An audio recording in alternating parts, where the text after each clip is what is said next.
ان 4 کاموں کے بعد ہمیں کون سے کام ہیں جو اس مہینے میں نہیں کرنے چاہیے؟ جب آپ نے یہ بات سنی ہے کہ محرم کا مطلب ہے حرام کیا گیا، کیا حرام کیا گیا؟ ظلم۔ مجھے کم از کم اس نئے سال کے آغاز میں یہ تو پتا ہونا چاہیے کہ حرام چیزیں ہیں کیا۔ اس طرح رسول اکرم صلی اللہ علیہ وسلم پر قرآن اترا ہے، انما حرم علیکم المیت والدم ولحم الخنزیر وما اہل لغیر اللہ بہ۔ اللہ ذوالجلال نے حرام کیا ہے مردار کو۔ دیانتداری سے بتائیے کوئی مردار کھانا پسند کرتا ہے؟ مردار حرام ہے۔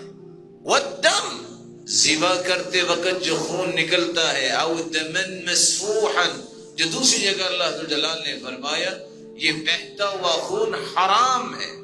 تیسری بات، ولحم الخنزیر، خنزیر کا گوشت حرام ہے۔ 3 باتیں۔ وما اہل لغیر اللہ بھی، جو غیر اللہ کے نام پہ ہو وہ بھی حرام ہے۔ بڑے تعجب کی بات ہے، مردار کھانے کے لیے تیار نہیں ہے، کہتے حرام ہے۔ بہتا خون کھانے کے لیے، پینے کے لیے تیار نہیں، کہتے حرام ہے۔ سور کا گوشت کھانے کے لیے تیار نہیں، کہتے حرام ہے۔ اسی آیت کا 4تھا حرف کلمہ اور حکم یہ ہے، وَمَا أُهِلَّ لِغَيْرِ اللَّهِ بھی، جو غیر اللہ کے نام پہ ہے وہ بھی حرام ہے، کہتے یہ کھا لیں گے۔ یہ کیسے کھائیں گے؟ جو حرام ہے حرام ہے۔ جس طرح خنزیر کی حرمت ہے، جس طرح بہتے خون کی حرمت ہے، جس طرح مردار کی حرمت ہے، اس طرح غیر اللہ کے نام پہ جو چیز ہوگی اس کی بھی حرمت ہے۔ اس لیے پیٹ کا جہنم بھرنے کے لیے حلت و حرمت کا احساس کیا، جو حرام ہے اس کو حرام سمجھے۔ رسول اللہ صلی اللہ علیہ وآلہ وسلم نے اسے فرمایا تھا، من ذبح لغیر اللہ فقد اشرک، جس نے غیر اللہ کے نام پہ ذبح کیا اس نے شرک کیا ہے۔ جو اللہ کے نام پہ ہے ہی نہیں ہے وہ کیسے کھائے گا مسلمان؟ ان اللہ حرم علیکم عقوق الامہات، اللہ ذوالجلال کے پیغمبر فرماتے ہیں لوگوں، والدین ماؤں کی نافرمانی کرنا حرام ہے۔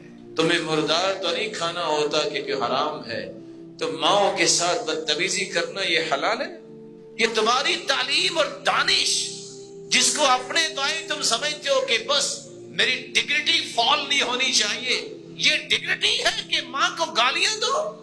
فتوے پوچھنے والے پوچھتے ہیں کہ ماں کو گھر سے نکال دیا اس ظالم نے کہ اس کے پاس ڈگری آ گئی ہے۔ یہ حرام خور جو ہے، اس کو اگر علم کا پتہ ہوتا تو سب سے زیادہ اللہ کے بعد ماں کو عزت دیتا۔ ان اللہ حرم علیکم عقوق الامہات، ماؤں کی نافرمانی بھی حرام ہے۔ کوئی کہتا ہے جی ماں کی تو بات میں مانتا ہوں، باپ کو میں دیکھنا پسند نہیں کرتا۔ تمہاری اصلیت اور حقیقت کیا ہے؟ اللہ کے رسول نے فرمایا تھا، الوالد اوسط ابواب الجنہ، یہ باپ تو جنت کا درمیانہ دروازہ ہے۔ اس بات کو سمجھانے کے لیے بلکہ سمجھنے کے لیے میں گزارش کروں گا، آپ نے کبھی دیکھا ہوگا کوئی بڑی فیکٹری ہو تو درمیانہ دروازہ بڑا ہوتا ہے کہ سائیڈ کے دروازے؟ بولیے، یہ ہے اصل دروازہ۔ ماں کے قدموں تلے جنت ہے تو اس جنت کا دروازہ یہ والد ہے، اس سے گزر کے ہی جانا ہے نا تم نے ماں۔ اسی یہ بات بھی سمجھنی چاہیے، ماں کے قدموں تلے جنت ہے، لیکن اللہ دعا رد نہیں کرتے اولاد کے حوالے سے، تو وہ باپ کی دعا رد نہیں کرتے۔ آپ حدیثوں کو پڑھیے، اس کا مطلب یہ نہیں ہے کہ ماں کی دعا رد ہوتی ہے، اللہ اس کی بھی قبول کرتے۔ دعوت الوالد لولدہ، یہاں دعوت الوالد کے الفاظ آئے۔ جہاں تم کہتے ہو کہ سب ماں کا ہی صدقہ ہے، وہاں کہنا چاہیے یہ اللہ کی رحمت ہے، گاڑیوں کے پیچھے لکھا ہوتا۔ یہ کون سی دانش؟ کبھی بھی اللہ ذوالجلال کی توحید میں فرق نہیں آنا چاہیے۔ یہ ساری میری ماں کی دعا ہے، نہیں، یہ ساری میرے رب کی رحمت ہے۔ یہ میرے باپ کی سرپرستی ہے، نہیں، یہ میرے رب کا کرم اور عنایت اور اس کا فضل ہے۔ صرف ایک صحابی نے اللہ کے رسول کو اتنا کہا تھا، ما شاء اللہ وشئت، ہوگا وہ جو اللہ چاہیں گے اور اللہ کے رسول آپ چاہیں گے۔ اللہ کے رسول غصے میں آ گئے، فرمایا جعلتنی للہ ندا، تو نے مجھے رب کے برابر کر دیا۔ قل ماشاء اللہ، یہ کہو کہ ہوگا وہ جو اللہ چاہے گا، ثم شئت، پھر اس کے بعد آپ دعا کریں گے، التجا کریں گے، اللہ اسے بھی قبول۔ کبھی بھی ماں باپ کی عظمت میں کمی نہ کرے، اور کبھی بھی عظمت کا بھوت اس طرح نہ اپنے اوپر سوار کریں کہ ان کو رب کی جگہ پہ لے جائے۔ ان اللہ حرم علیکم حقوق الامہات، اللہ عز و جلال نے حرام کیا ہے کہ ماؤں کی نافرمانی نہ کی جائے۔ ووعد البنات، اسی طرح حرام کیا ہے کہ بچیوں کو زندہ درگور کر دینا۔ یاد رکھنا، ایک زندہ درگور کرتے تھے جاہلیت میں، ایک زندہ درگور کرنے کا آج ڈیجیٹل طریقہ بھی آ گیا ہے۔ بیٹی ہے اور بیٹیاں بہت مہنگی ہوتی ہیں، میں نہیں کہہ رہا، میں اللہ کے رسول کے فرمان کا ترجمہ کر رہا ہوں۔ حدیث میں آتا ہے لا تکرہوا البنات فإنہن المونسات الغالیات، بیٹیوں کو برا نہ سمجھا کرو، یہ بڑی مہنگی ہوتی ہیں اور والدین کا بڑا خیال کرنے والی۔ آج کسی کے گھر میں بیٹا پیدا ہو مٹھائیاں تقسیم، بیٹی پیدا ہو منہ بنا لیتا ہے، اپنے ایمان کی مراجعت کرو۔ یہی تو تصور جاہلیت میں تھا۔ وَإِذَا بُشِّرَ أَحَدُهُم بِالْأُنثَىٰ ظَلَّ وَجْهُهُ مُسْوَدًّا وَهُوَ كَظِيمٌ، جب بیٹی کی خوشخبری ملتی ان کے چہرے سیاہ ہو جاتے، یہ کیا ہو گیا؟ یہ اللہ کے بندے اور بیٹی سے نفرت کرنے والے، تم بھی جس کے بیٹے ہو وہ بھی تو کسی کی بیٹی ہی ہے نا۔ کبھی کوئی ماں سے بھی نفرت کرتا، کبھی کوئی بہن سے بھی نفرت کرتا، کبھی کوئی بیٹی سے بھی نفرت کرتا۔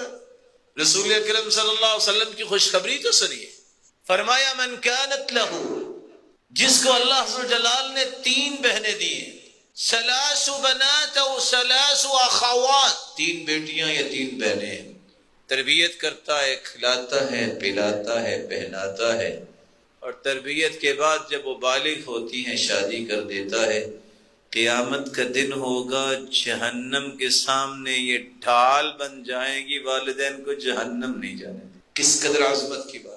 اور آج وعد البنات کا ایک یہ ہے، بچی ہے بارشن کروا دو، جاہلیت ہے، اور شاید کہ اس کا کسی کو پتہ نہ ہو، روح پھونکے جانے کے بعد جنین بچے کو ضائع کروا دینا، اس کا گناہ کیا ہے؟ اس کا فدیہ دینا پڑتا ہے۔ غرۃ عبد او امہ، غلام مرد ہو یا عورت، مگر نہ ہوتا فدیہ دینا پڑے گا اور بیت المال میں جمع کروایا جائے گا۔ ظلم ہے کہ تم ایک جان کو قتل کرواتے ہو صرف جاہلیت کے پیچھے لگ کے کہ بچے 2 ہی اچھے ہیں۔ یہ کسی مسلمان کا نعرہ نہیں ہے، بچے جتنے بھی ہو اتنے ہی اچھے۔ اس لیے تو اللہ کے رسول نے جب عورتوں سے بیعت لی تھی تو فرمایا تھا کہ میں بیعت اس بات پہ لے رہا ہوں کہ تم اپنے بچوں کو قتل نہیں کرو گے، شرک نہیں کرو گے، چوری نہیں کرو گے، بہتان نہیں باندھو گے، اولاد کو قتل نہیں کرو گے۔ اللہ ذو الجلال سخت ناراض ہوتے ہیں کہ بچے کو صرف اس وجہ سے قتل کرتا ہے کہ کل کو میرے ساتھ بیٹھ کے کھائے گا تو میں کہاں سے کھلاؤں گا۔ اللہ تمہیں ہدایت دے، تمہیں بھی کھلانے والا اللہ ہے۔ جو جان آتی ہے وہ اپنا رزق لے کے آتی ہے، وہ تمہارے پلے تو ہے ہی کوئی۔ بچہ دنیا میں بعد میں آتا ہے، اس کی پلاننگ پہلے ہو چکی ہوتی ہے۔ جب بچہ 4 مہینے کا ہوتا ہے، فرشتے کو اللہ بھجواتے، یؤمر باربع بکتب اجلہ ورزقہ شقی او سعید، لکھا جا چکا ہوتا ہے۔ اللہ فرماتی ہے اتنی اس کی عمر ہوگی، اتنا اس کا رزق ہوگا، آخری لقمہ جو ہے اور آخری پانی کا گھونٹ جو ہے جب تک وہ کھا نہیں لیتا اور پی نہیں لیتا اسے موت نہیں آئے۔ یہ تو جاہلوں کے تصور تھے جس کے پیچھے لگ کے آج امت برباد ہوگی اور اولادوں کو اسی طرح جو ہے وہ دفن کرتے جا رہے ہیں۔ اور کچھ لوگ زندہ بھی رکھتے ہیں لیکن شیطانی تعلیم دے کر، نہ نماز ہے، نہ روزہ ہے، نہ اللہ اور اس کے رسول کی بات ہے۔ اولاد تو ہے لیکن دنیا جہان کی ذلتیں ہی ذلتیں ہیں۔ کوئی تحریہ ہو گیا ہے، کوئی اللہ نعوذ باللہ اللہ اور رسول کو گالیاں دینے والوں میں شریک ہو گیا ہے، وہ کدھر ہے؟ یہ اولاد کے ساتھ ظلم کرنے والے قیامت کو حساب دیں گے۔ اس اولاد کو اتنی تعلیم دو کہ وہ رب سے جڑے، رسول سے جڑے، صحابہ سے جڑے، آخرت انہیں یاد ہو، انہیں پتہ ہو کہ ہم نے زندگی خوبصورت کیسے گزارنی ہے۔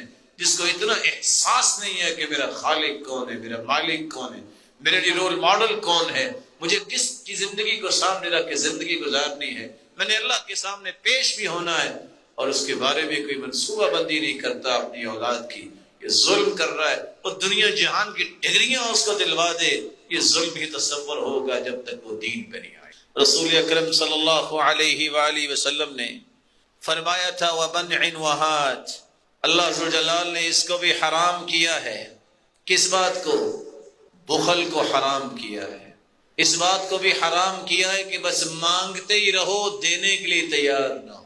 اللہ عز و جلال ان باتوں کو سمجھ کر اس حرمت والے مہینے اور عظمت والے مہینے میں زندگی میں ایسے کاموں کا آغاز کرنے کی توفیق عطا فرمائے کہ جس کے ذریعے، جن اعمال کے ذریعے اللہ راضی ہو جائے۔